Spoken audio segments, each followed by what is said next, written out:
Okay, we're going to go over a simple tutorial covering the Peavey PVX series system. Believe it or not, even though this is full-blown professional, the customer that this is going to, he's simply using it in his home for karaoke and DJ. They're going to have some wild parties with this. This PVX subwoofer delivers a lot of bass for its size. It's only a 15, but it's fine-tuned to deliver a lot of bass. Then you look at your 12-inch PV speakers. These speakers are considered the PVX series the most sold speakers in the world. These are your powered versions, same thing with the sub. Then you have your PV mixer, a dual set of wireless microphones UHF. And what I'm going to do is I'm going to go over the hookups. Then I'm going to also go over how the system is run. If you're looking at the back of the first speaker, on the back of the powered speaker, you have the power cable, you have the main volume, and then you have your plug-in right here. You'll notice that I have it, if you think of a clock, it's right around 1 o'clock. You'll also notice that there's a contour button. I have that pushed all the way in. What that does is it basically contours the equalization, how the speaker sounds and so forth. Right here, you could turn this up all the way if you're in a louder environment. But being in a smaller environment, you can bring it down to about right here where it's more silent. But for demonstration purposes, I put it right around here. The same thing goes for the subwoofer. The subwoofer has the XLR input on the back.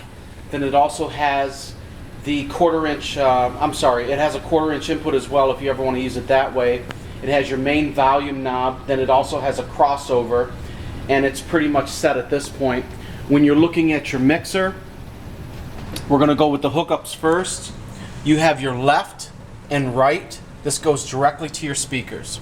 Then you have a special cable here. What this is it's a balanced cable. Goes right into the monitor send. And this goes to the back of the sub. There's also another cable attached to this, so that's able to go even further. So it's basically patching it in for longer runs. Then you have, right next to this is your first audio channel. You'll notice that I have this pushed all the way down for B input because this is B. And this is A if you ever had something you were running left and right stereo that had 1/4-inch, they're called mono plugs. So these two channels basically are going to feed if you want to hook up an iPod here. If you want to hook up your laptop, you're going to run it right through here. Then you have what you call your 6 microphone inputs as well as line inserts. Let's say you wanted to play a guitar, keyboard, and so forth. Then you have your knobs as you go down. Once you understand one of these, you typically understand it all. Okay, what you're doing is, this is your gain. For your microphones, you're going to notice that you'll stay lower, anywhere from 2 to 3. And then if you notice over here, music gains, I'm actually going a little bit higher right here. Then you look at your EQs. You have your highs, mids, lows. Then right below this is your monitor.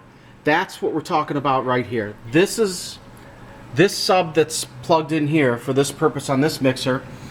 This is it right here.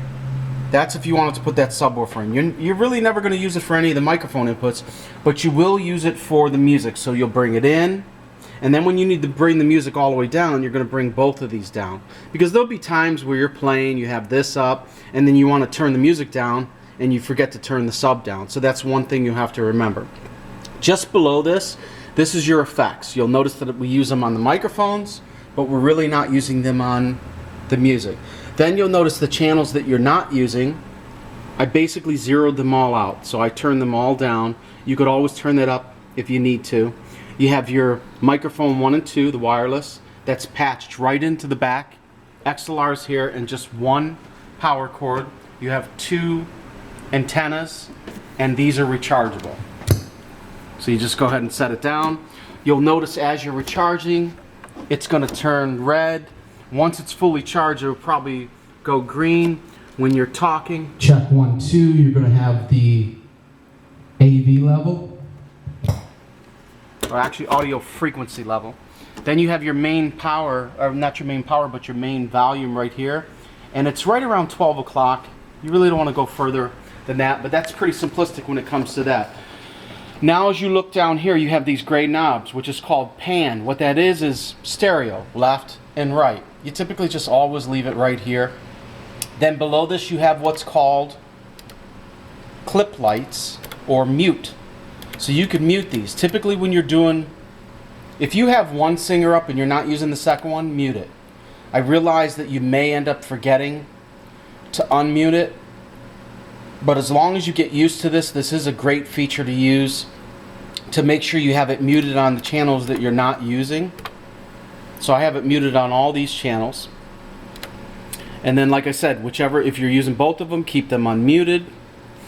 Over here, we'll go from the top down. This is if you ever hooked up external recorder and so forth. This is a headphone jack, and the headphone jack could be controlled right here.